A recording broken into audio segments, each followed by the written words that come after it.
Apa yang isteri perlu lakukan sekiranya dia diceraikan di luar daripada mahkamah?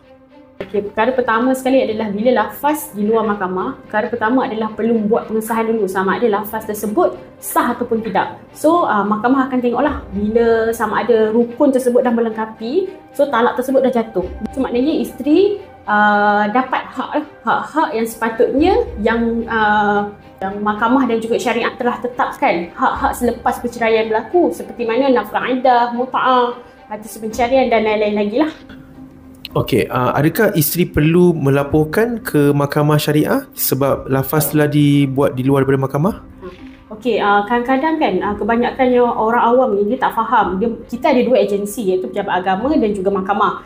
So sekiranya kita dulu nak kahwin, kita pergi pejabat agama. Tapi setelah berlaku perceraian di luar mahkamah, kita tak perlu pergi ke pejabat agama. Kita terus ke mahkamah syariah lah. So kita dapatkan satu khidmat nasihat sama ada kita hire peguam ataupun kita terus ke mahkamah untuk dapatkan keterangan berkaitan dengan macam mana kaedah ataupun tata cara yang perlu kita ambil untuk membuat pengesahan lafaz di luar mahkamah.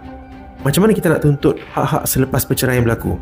Okey, sekiranya dah berlaku perceraian dan mahkamah during dalam perceraian itulah dalam pengesahan ataupun mahkamah dah iktiraf bahawa perceraian tersebut berlaku, maka seorang wanita bolehlah tuntut di mahkamah syariah yang mana nafkah iddah. Nafkah iddah adalah satu nafkah yang disyariatkan oleh Islam kepada seorang isteri selepas perceraian yang berlaku, iaitu talak raj'i, talak yang boleh kembali seperti talak 1 dan talak 2. Walau bagaimanapun dia termaktub juga kadang-kadang talak 3 pun dia ada nafkah iddah dan 3 bulan lah.